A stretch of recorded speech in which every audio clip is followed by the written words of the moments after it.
Can't have to work on any volume or anything like that. I guess what I'd like to start out with is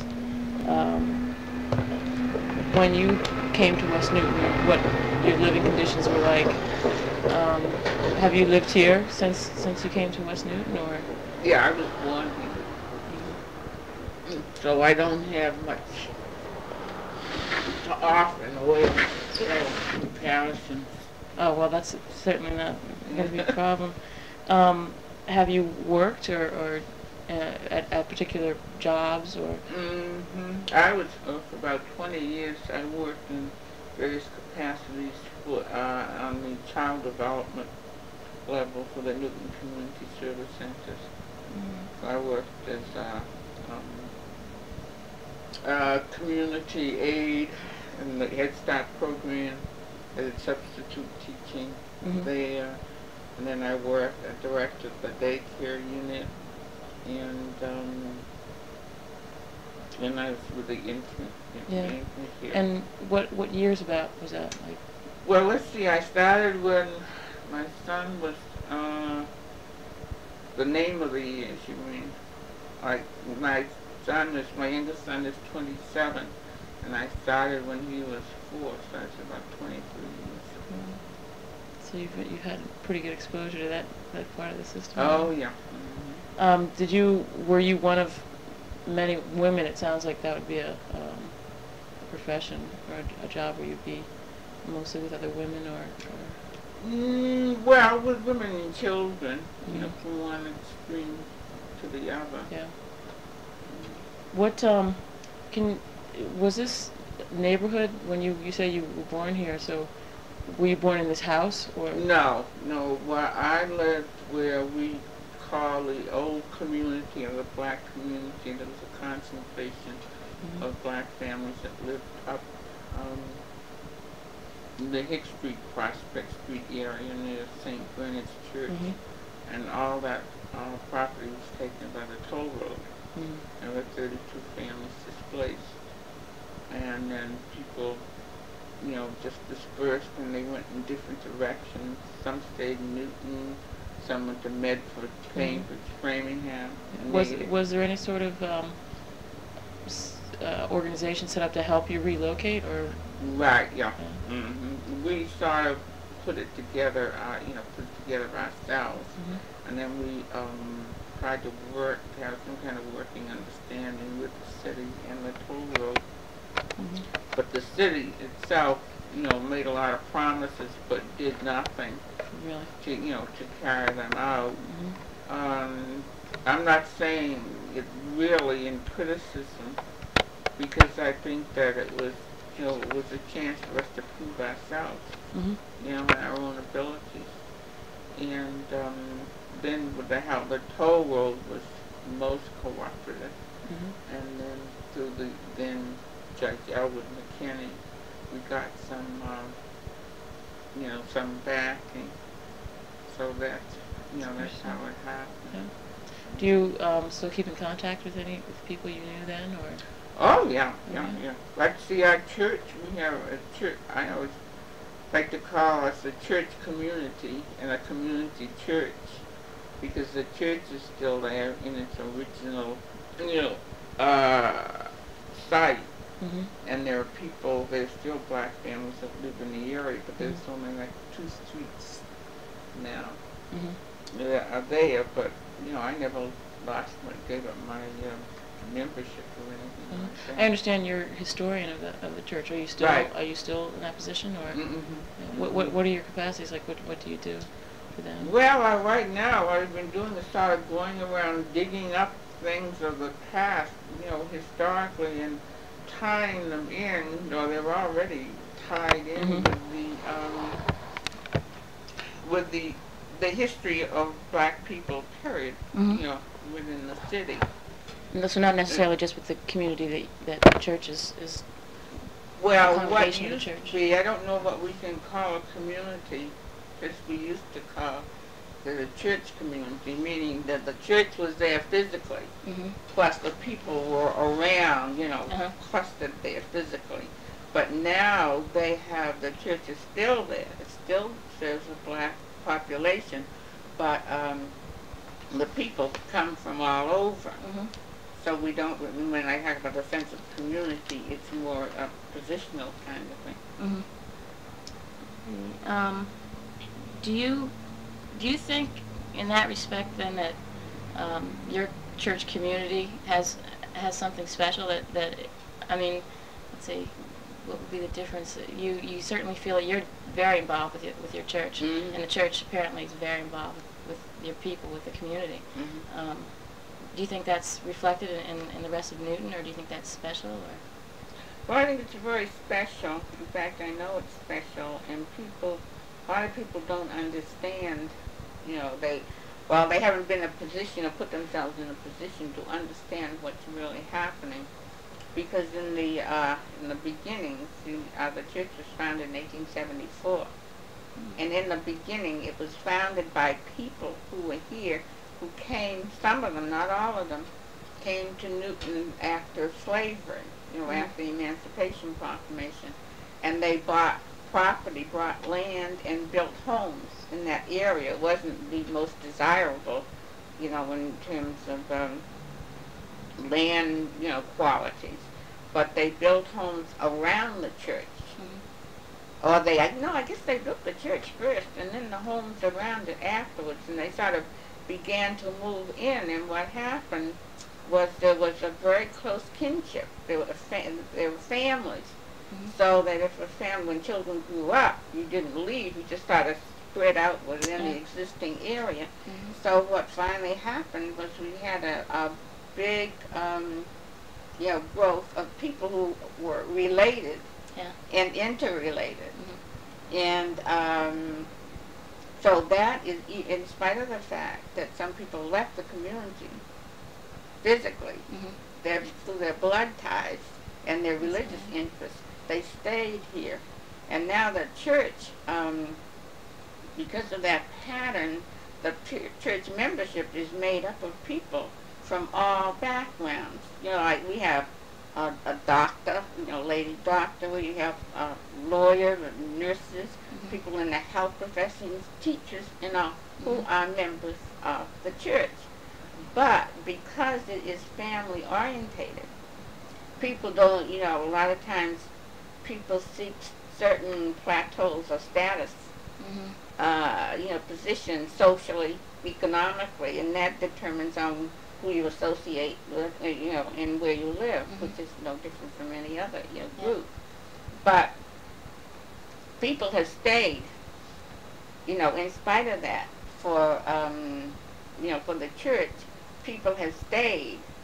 And so there are a lot of people, for example, with the influx of black families, professional black families who moved into the city.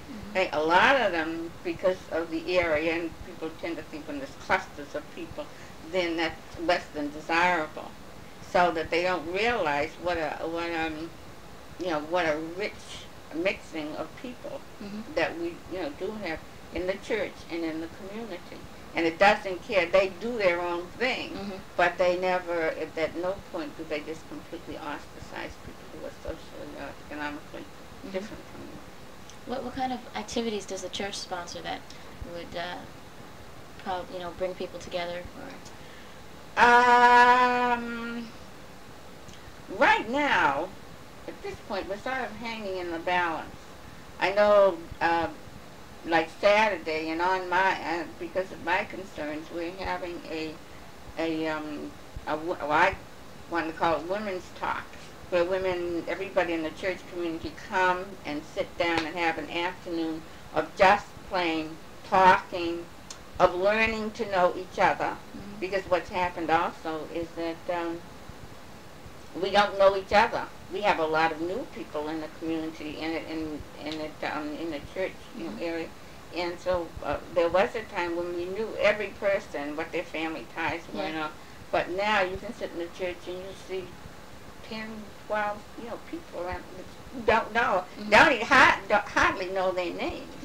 So that and because they are made, the commonality, I think, is, you know, is race, is color, their reason for coming, but we don't have that kind of programming so that we can say, what does the church, offer? I think that it started the cart before the horse, that a lot of things are spawned out of need or immediate, need for attention. For example, when the toll road came, just when it was beginning to, talk was really going on, it was definitely going to happen, housing became an issue. So we joined through a indirect church grouping. We joined with a fair housing committee that was sponsored. One of the main sponsors was a person that belonged to Presbyterian, a Unitarian church in Wellesley. So out of that, we joined hands with them, and then we did a lot of work. We did, were active in legislative kinds of things. And so just about almost to the day, by the time the toll road thing came through as a positive, the fair housing bill legislatively was passed. So that was our, was our saving grace. And we could build on that and get homes because we were, experiencing, discrimination with realtors and that kind of thing. So now there's a lot of interchange between now mostly the Presbyterian Church, the White Presbyterian Church at Newton Corner, and our youth group. As a matter of fact, right now they're in New York on a singing tour. But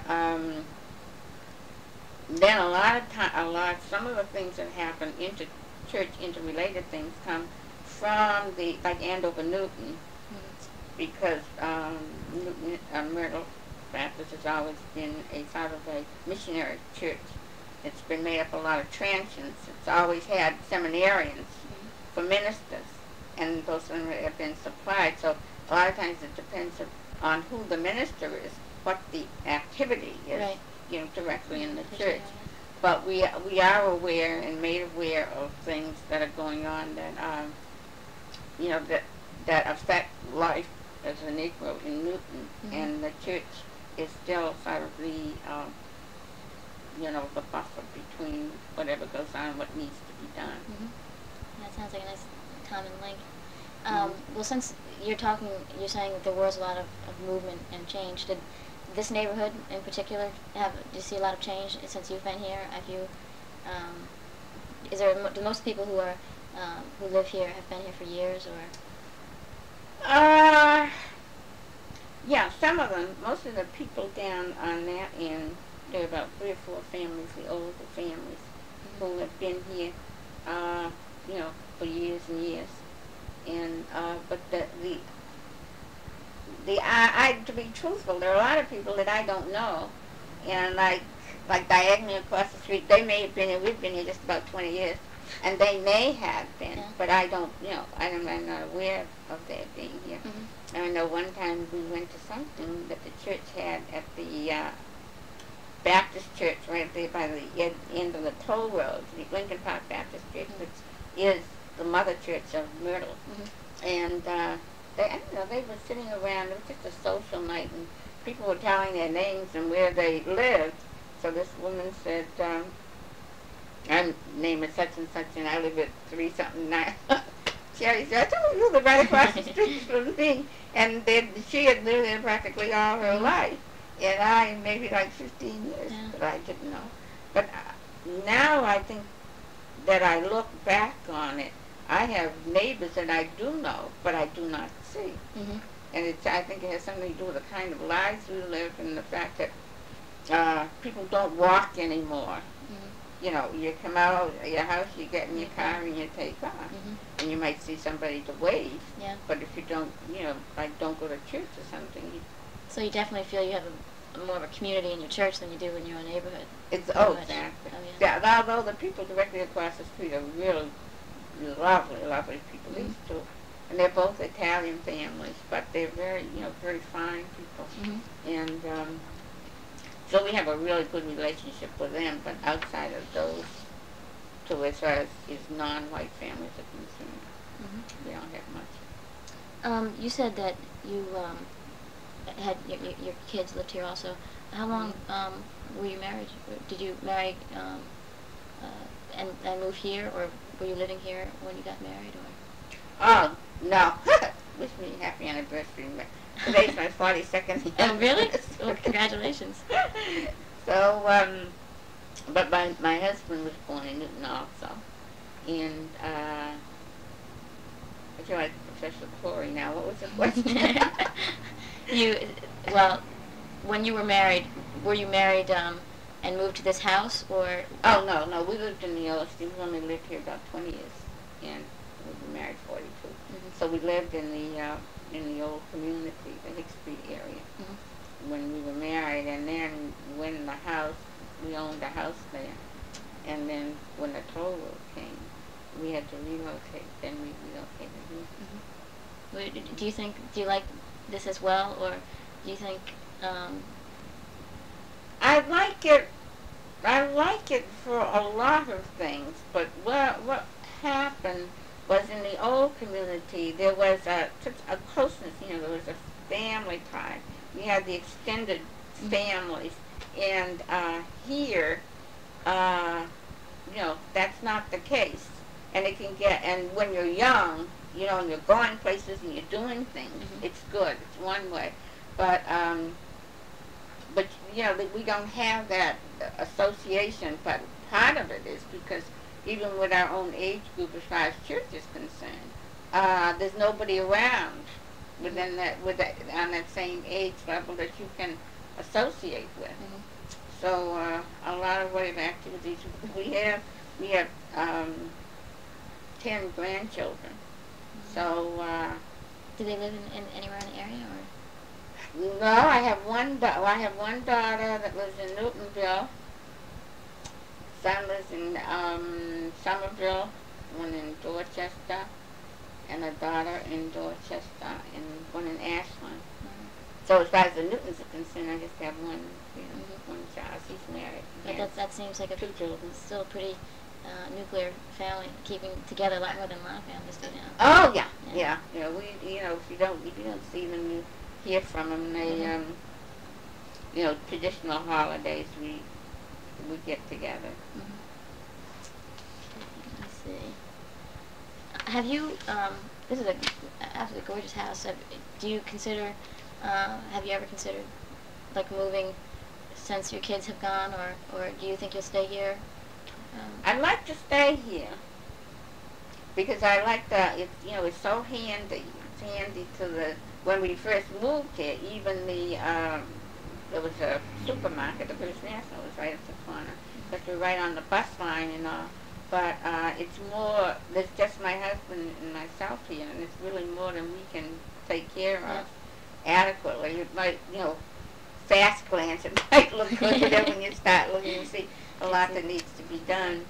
And we have talked, just on the perimeter of going into the housing for the elderly. But I don't think I would like it, because when I'm used to, space, you can have your own little mad corner and do your own thing, then it makes a difference. Did you stay? You were mentioning before some of the jobs you've had. Did you wait till after your own kids were older, or were you working throughout the time you had your children as young? No. Well, what happened was, let's see, one thing that put me out to work was the war. That was like in 1943. And I worked at Raytheon, and I, did war work at nights. And then I stopped for a while, and I went back, but not for too long. My husband is retired from the Navy, so of course he traveled a lot. And then when my youngest one, my son who's 27, when he was about 4, I volunteered to help in a nursery school, and took him with me. I did, I think, like I started on Fridays, and it gave him something to do, and then it sort of escalated. So I was asked to be assistant teacher, and then I started going to school, taking courses, and went on from there. So all of these different capacities that I had in early childhood development. Started because I was doing volunteer work. Plus my eldest son, who was 35, went to nursery school. And, it was so good for him. He got so much out of it. Yeah. But that's the reason that I started my younger one. Was your husband a career Navy? So he did a lot of 20 traveling? years. Did you find that put a lot of pressure on you to, in terms of taking care of this home and your children? Well, see, we moved here in like October, and he came out that February, so we really weren't here that long before he came out.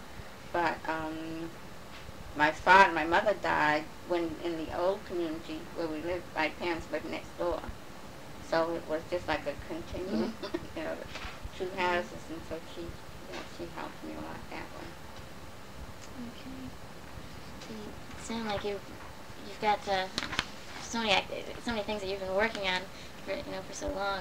Do you have any particular favorite? You obviously like history, and are you involved much with the Jackson Homestead at all? Not so much. I use it, and I'm tied into that because, like last year, they really sponsored, and we went along with a magnificent Black History Month programs that sort of involved the city, because we used the libraries and the school, the church, and kickoff was at Jackson Homestead. And then I worked with, I was over City Hall digging around in some of the older records and became involved with Priscilla Ritter. Do you know her? No, I don't. Okay, she's a city archivist. And she's also now, since the city has taken over really officially, Jackson Homestead. They just last week changed the name. Was it the Historical Society or something? So now she is down there, but I worked with them transcribing records from the old almshouse records to be putting on there, collating them. And what happened was, because of the work that was done, we went to all the old records that were all falling apart now and put them on. They're probably on microfilm by now. And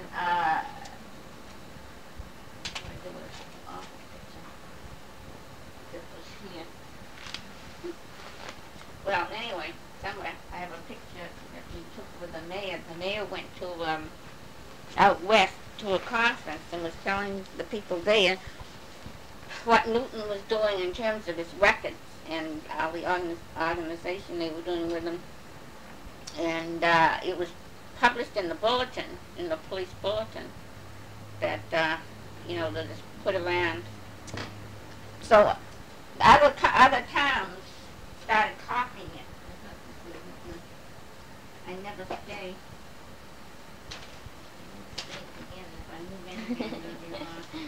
But anyway, it sort of set a precedent for other towns to do the same thing. So I used to go over there at night. There was a group of us that did that. And then, you're familiar with Allie Allen School?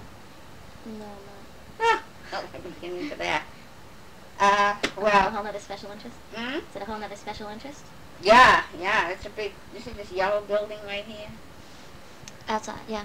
That's what's in the corner. Yep. Okay, that is known, it's the Allen Holman School, and it's the Homestead of Nathaniel Allen. Oh, yeah. Okay. So I'm on that, I'm on that board, and there's three of us that rejuvenated it and started in, I guess, in 76, 77, and, got grants and all for that. So I'm on that board, and then out of that, last year there was a project called the Allen House Project that was put on by the school, Newton Public School, and they had kids meet there, and they did a lot of backtracking into the kinds of education and all that went on, and involved Allen School. They did some work like painting the kids and some kind of restoration things, and then out of that came this second year. They're doing the same thing, two teachers, but they're broader in their contact, so that they're working with the inner city schools, like in the Boston school, school system. So I am consultant for that project. And for example, what I'm working on now, what I just finished, is they wanted to take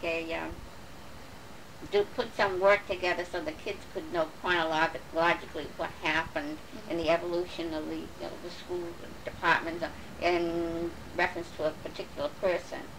And so I had a lot of papers on a family from the old community.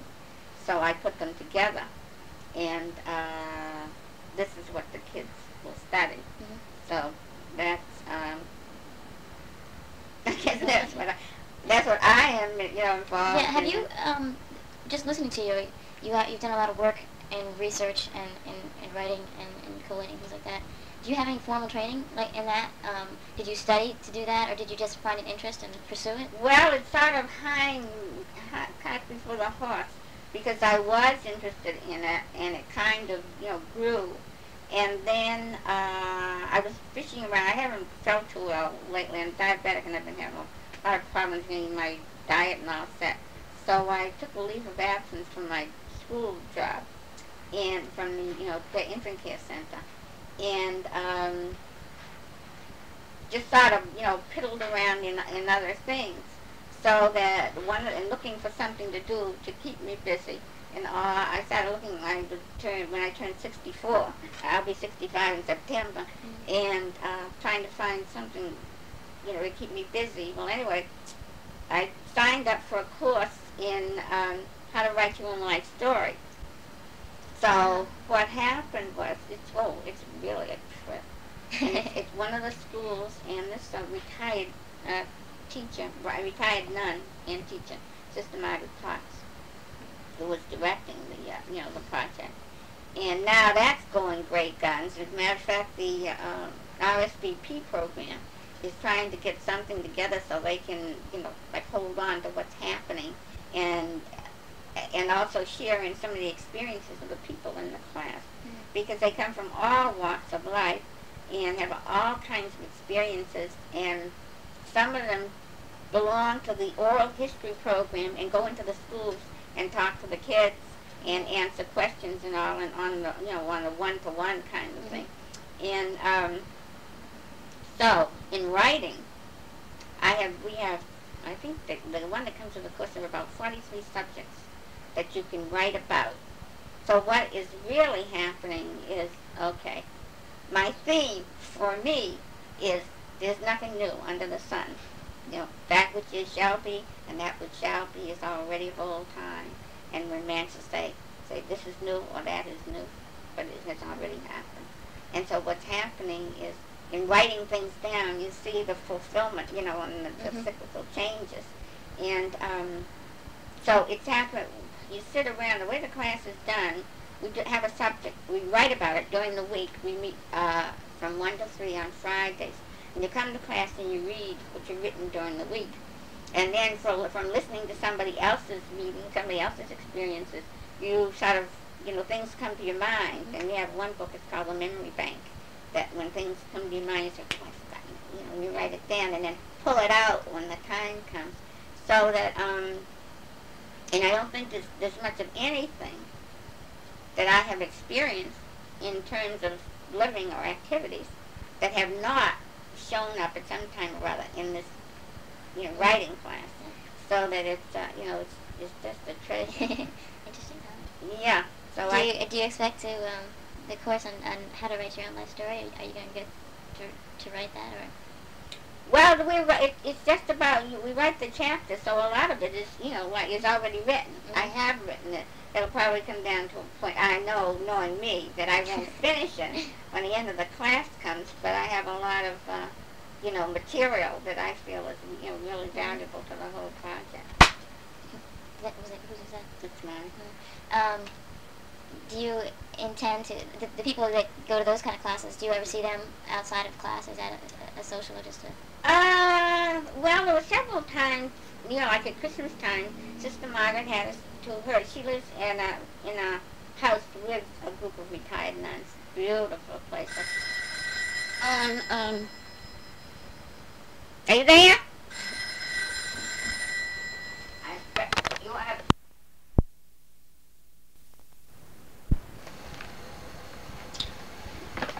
is there something you think in your background or in the community that I wouldn't know to ask about that you think is well, unique or? yeah, I think that, like my great grandparents came here, and they came to Newton, I guess about 1870, and they were very strong people, and they were some of the church founders, and so that I think historically that has the background that I feel particularly good about. And my great grandmother, she had an employment office, and she worked along with a priest from St. Bernard's Church, so that when the girls came from Ireland and were looking for work, and he would always send them to her. And she had a used clothing store in Waltham.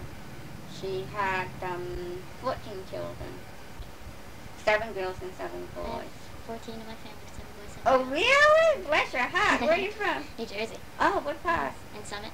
Oh, It's not far from Newark, Elizabeth, and North Park. yeah, well, during my school days, I spent a lot of time in Princeton. But anyway,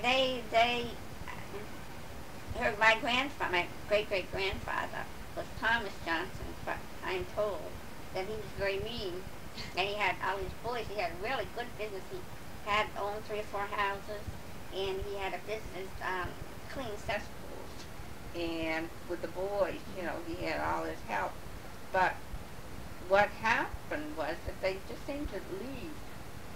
When they got old enough, they just left home and went. We have a lot of people in Chicago, a lot in Philadelphia, Cleveland. But we have, like, on my mother's side of the family, my mother was born here, and my grandfather was born here. So that we have no southern ties. Like a lot of people can go back in the summer or visit and have some connections. But we don't, and I always feel cheated out of that. And then my father was born in Burlington, North Carolina, and he had 5 brothers. There were 5 of them, and he was the only one that had children. And his mother died when he was very young. He didn't remember her, and his grandmother raised him, and he stayed with her till he was about 15 or 16 when she died, and he came north to be with his brothers. So that left, I have on my father's side, I have one cousin, in which she has children, in the adult concept. So we don't have that many offspring relatives, direct. And my grandfather was, that was my mother's mother, was the, staying power for the whole group, and he sort of, ours was really a patriarchal, grouping, and that whatever process went, and certain things you didn't do on Sundays, and, certain things because of your background and connections, you just didn't do, things. So we had a whole kind of setup that we had to follow. And my grandfather was married twice, and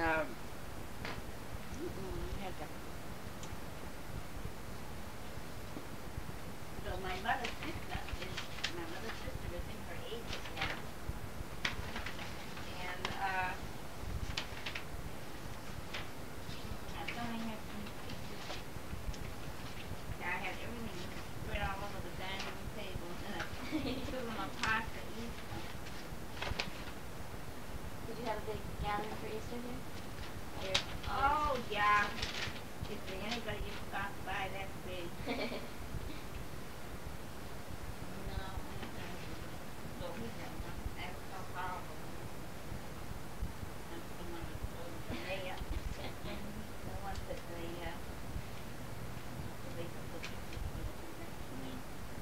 What year was this? That was last year. Yeah. But that's me and me.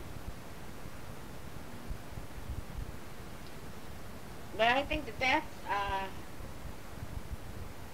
what I have been doing is collecting names of the people, of the families that lived in, again, the old community. And, what happened to them. A lot of times people just took it for granted.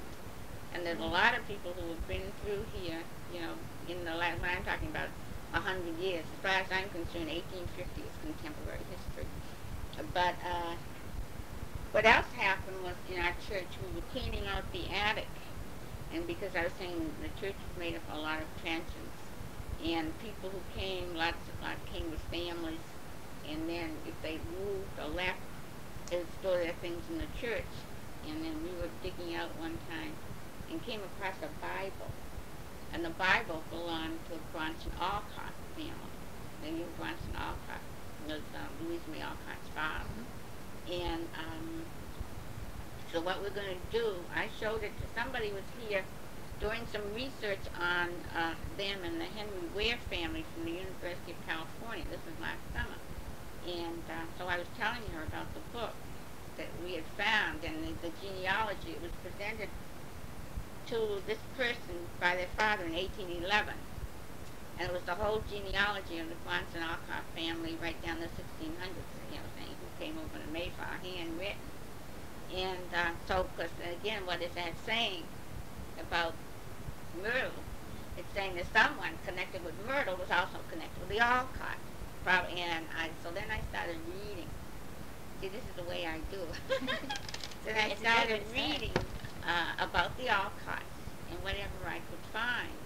And found that in spite of the poverty that they went through, he was such an erratic, eccentric soul, that they did have someone to help them, and they had a black girl that, you know, helped them.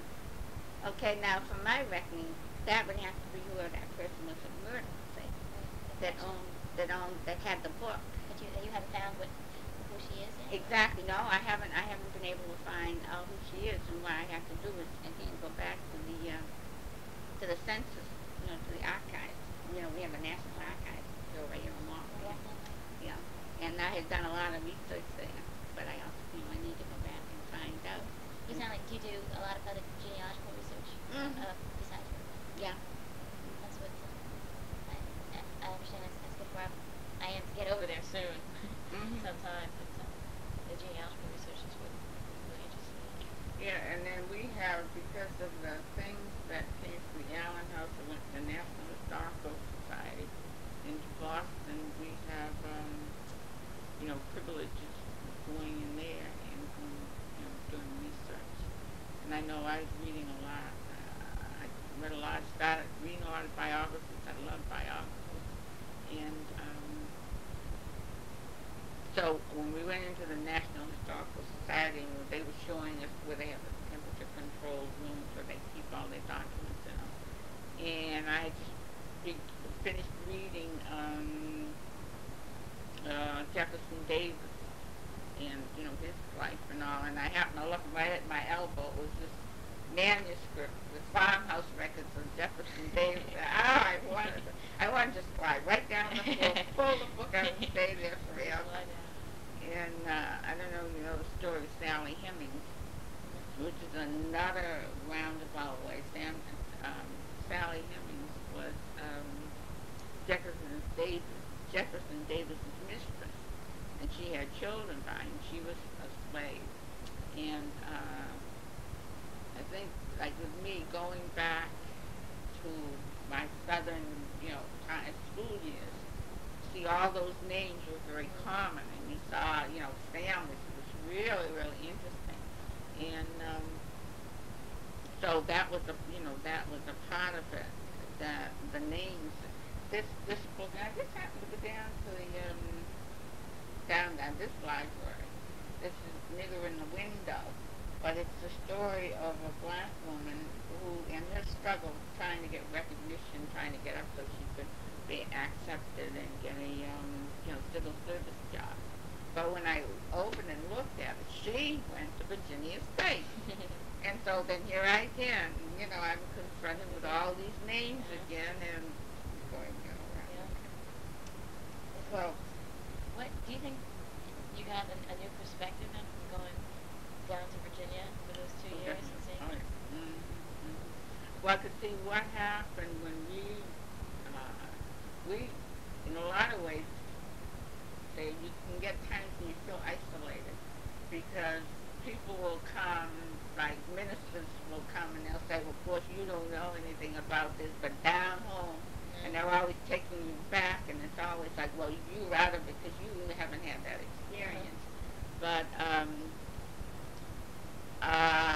think that there, people who came from the South came because they needed to, they were looking for a new way of life and all, were sort of looked down upon particularly by northern-born people, if they weren't just so, they didn't speak just so. And, but you see, I was there, and I knew better, and I knew that, the first day, we had our first assembly, and the Dean of Women spoke, and she said, well, I want to tell you first off, she was talking about expectations, and she said, each of you is the cream of the crop from your own community. So no one is better than anyone else. And what you do and what and where you go starts, from here and the kind of impressions that you make. And people didn't realize, a lot of people didn't realize just because people didn't speak, grammatically correct, that they would make fun of them. But you see, people who had stayed home, they didn't need to, to look for other things. And with a great many of people who came, they came because they were looking. And they bettered themselves. And a lot of the people who were here, like grassroots people were here, in some ways seemed to think, well, they had arrived, so there wasn't anything to strive for. So, but I, I knew better, and I knew that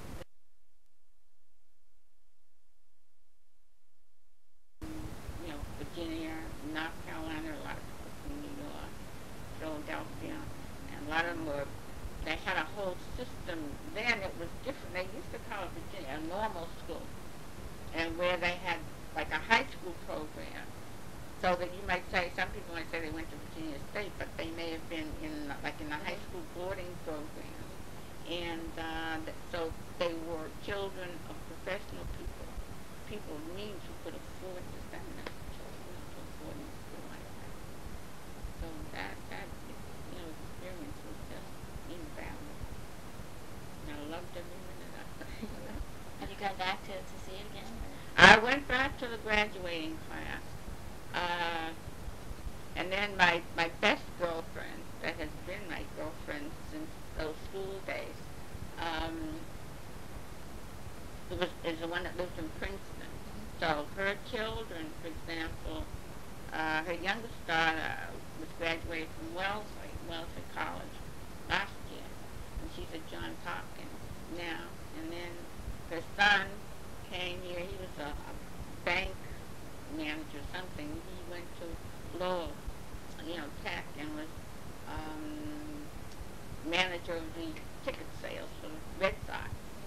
And so they were all here, you see, and every time this was home to them, even though their parents and they came from New Jersey. So we kept that close by. Do you ever find, speaking of isolation, of feeling, even within a community like Virginia State, or something like that, did you see a lot of differences among black people who came from different parts of the country who felt different attitudes, towards themselves? Being from Boston, or in the Boston area, did people see you differently, or treat you differently, or do you think your new background was just, to them, was all the same?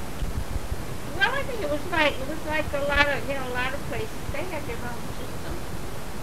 And although my whole value system was try to set up differently, and that we have never, funny when we talked about that the other day, is that we've never been materialistic. And we had a certain sense of security, like in ourselves. We might, might think and envy people sometimes in some way for some of the things they, did, but not to the point where you feel inferior. And I think that If it came to being like in a clique sort of, or in a group, it was just this, because we didn't have the traditional ties in life. See, when you came along, this book I had out because my youngest daughter is a nurse, and she likes to